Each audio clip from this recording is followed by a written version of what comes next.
महाराष्ट्र में शिवसेना के दोनों गुटों के बीच चल रहे मतभेद के बीच शनिवार के दिन चुनाव आयोग ने यह फैसला किया है कि फिलहाल दोनों में से कोई भी गुट शिवसेना या धनुष्य बाण जो उनका चुनाव चिन्ह है उसका इस्तेमाल नहीं कर सकता है। अब ये दोनों गुटों के लिए परेशानी की सबब जरूर है, लेकिन इसमें अगर बात करें पहले उद्धव गुट की, तो आने वाले समय में अंधेरी पूर्व का जो विधानसभा का उपचुनाव है वो लड़ने वाले हैं। और रमेश लटके वहां से दरअसल शिवसेना के विधायक थे, उनकी मृत्यु हो गई जिसके बाद उनकी जो पत्नी है ऋतुजा लटके, वो इस सीट से लड़ने वाली है उद्धव ठाकरे के खेमे से। लेकिन अब क्योंकि चुनाव आयोग की ओर से यह फैसला आया है तो उन्हें कोई नए चुनावी जो सिंबल है या जो चुनावी चिन्ह है उस पर लड़ना होगा। जो धनुष्य बाण जो शिवसेना का चुनावी चिन्ह रहा है अब तक, उस पर वो नहीं लड़ सकते हैं। दरअसल दोनों जो गुट हैं वो अपने आप को असली शिवसेना बता रहे हैं और उनका कहना है कि जो शिवसेना का चुनाव चिन्ह है या फिर जो शिवसेना नाम है वो उन्हें दिया जाना चाहिए।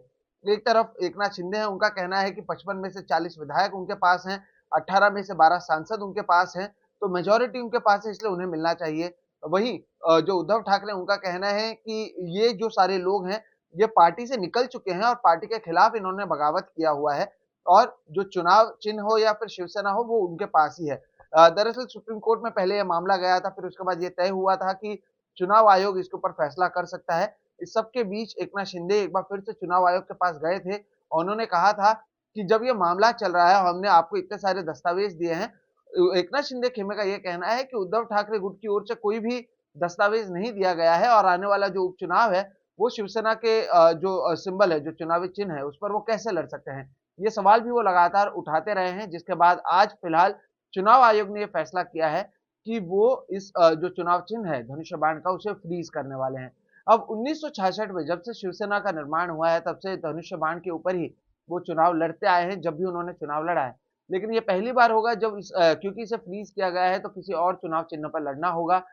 मैं आपको बता दूं कि अभी हाल ही में जो मेरे सूत्रों से बातचीत हुई है, उन्होंने इसकी भी तैयारी कर रखी थी कि एक दूसरा चुनाव चिन्ह उनके पास मौजूद है जिसके ऊपर वो चुनाव लड़ने की तैयारी कर रहे हैं। लेकिन जो उद्धव गुट के मेरे सूत्र हैं उनका कहना है कि ये एकनाथ शिंदे गुट के लिए भी एक बहुत बड़ा झटका है, क्योंकि इतने सारे लोग उनके उनके पास जाने के बावजूद उन्हें भी ये चुनावी चिन्ह नहीं दिया गया है। तो कहीं न कहीं दोनों खेमे अपने आप को बता रहे हैं कि वो मजबूत हैं। जो अंधेरी ईस्ट का जो आने वाला चुनाव है उसमें शिवसेना के सामने बीजेपी है। तो एकनाथ शिंदे गुट फिलहाल यहाँ पर नहीं लड़ रही है, उद्धव गुट और बीजेपी आमने-सामने मौजूद हैं। इस सब के बीच आपको मैं बता दूं कि चुनाव आयोग के सामने उद्धव ठाकरे ने ये भी कहा कि उनके पास 5 लाख से ज्यादा एफिडेविट्स मौजूद हैं, जहां पर जो ऑफिस बैरर्स हैं, जो शाखा प्रमुख हैं या गढ़ प्रमुख हैं, उनके ये एफिडेविट्स हैं, उन्होंने उद्धव ठाकरे को इसका समर्थन दिया हुआ है। हाल ही में हमने दशहरा रैली में भी देखा कि किस तरह से दोनों ने शक्ति प्रदर्शन किया। ये शुरुआत भले ही जो आने वाले उपचुनाव हैं उससे हो रहे हों, लेकिन आने वाले समय में बीएमसी चुनाव है जहां पर पिछले 25 साल से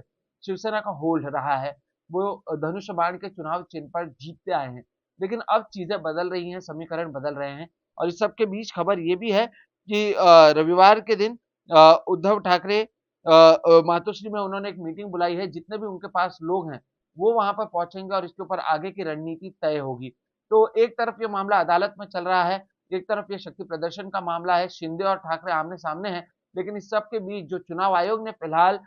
ये चुनाव चिन्ह को फ्रीज किया है, इसके बाद आने वाले चुनावों पर इसका किस तरह से असर पड़ता है और इसका भविष्य दोनों खेमों पर या शिवसेना पर किस तरह से पड़ता है, ये देखना काफी अहम होगा। लेकिन बहरहाल उद्धव ठाकरे के लिए सबसे बड़ी चुनौती ये है कि आने वाले जो उपचुनाव हैं उसमें वो किस तरह से लड़ते हैं, किस सिंबल पर लड़ते हैं और क्या कम समय में वो अपनी बात ज्यादा से ज्यादा लोगों तक पहुंचाने में कामयाब होते हैं या नहीं, ये देखना काफी अहम होगा। मुंबई से सोहित मिश्रा, एनडीटीवी इंडिया।